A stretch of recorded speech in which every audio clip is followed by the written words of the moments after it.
Iran Israel युद्धाचा भारतीयांना फटका. युद्धामुळे अनेक भारतीय परदेशात अडकले. दुबई सर्वाधिक भारतीय अडकले. भारत सरकारकडे सुटकेसाठी मदतीची याचना.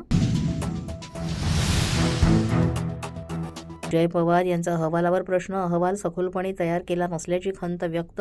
विमानांची उड्डाणं पूर्णतः बंद करण्याचीही मागणी. जय पवारांकडून बीएसआरचे मालक रोहित सिंग यांचा व्हिडिओ शेअर.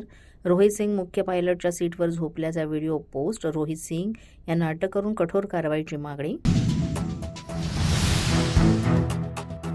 गणेश नाईक कोत्याप मनोवृत्तीचे. युती चांगली असतानाही मिठाचा खडा टाकण्याचं काम सुरू. खासदार श्रीकांत शिंदे यांची टीका. 50% मर्यादा ओलांडलेल्या 19 जिल्हा परिषदांच्या निवडणुका ऑक्टोबर-नोव्हेंबरमध्ये किंवा पुढच्या वर्षी जानेवारी-फेब्रुवारीत होण्याची शक्यता. पुढील आदेशापर्यंत निवडणुका जाहीर न करण्याचे सुप्रीम कोर्टाचे निर्देश. मुंबईवर पुन्हा एकदा प्रदूषणाचे ढग. 2 दिवसानंतर सरासरी हवा गुणवत्ता निर्देशांक 100 पार. मार्च महिन्याच्या पहिल्याच दिवशी प्रदूषणामध्ये वाढ.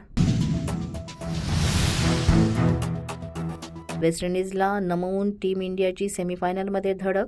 भारताकडून वेस्ट इंडिजचा 5 विकेट्सनं पराभव. सेमीफायनलमध्ये 5 मार्चला टीम इंडियाचा इंग्लंडशी मुकाबला. इराणने दुबईवर केलेल्या क्षेपणास्त्र हल्ल्याचा सीसीटीव्ही समोर. हल्ल्यानंतर विमानतळाच्या टर्मिनल परिसरात धूर आणि गोंधळाचं वातावरण. हवाई क्षेत्र तात्पुरतं बंद. खामेनीच्या हत्येनंतर पाकिस्तानामध्ये अमेरिकेविरोधात उद्रेक. दूतावासावर आंदोलन करणाऱ्यांवर गोळीबार. 12 जणांचा मृत्यू. आंदोलकांवर केलेल्या गोळीबाराचा व्हिडिओही समोर. पोलीस माझा न्यूजच्या या बातमीपत्रात आज इतकंच. तुम्हाला आमचं बातमीपत्र कसं वाटतंय याबाबत अवश्य अभिप्राय कळवा. यासाठी पोलीस माझा न्यूजचं युट्यूब चॅनल सबस्क्राईब करा. तसंच आमचं फेसबुक, इंस्टाग्राम आणि ट्विटर अकाउंट फॉलो करा. अधिक माहितीसाठी आमच्या www.policemazhanews.com या वेबसाईटला भेट द्या. आमचे अधिकृत प्रतिनिधी व्हायचं असेल तर स्क्रीनवर दिलेल्या क्रमांकांवर आजच संपर्क साधा.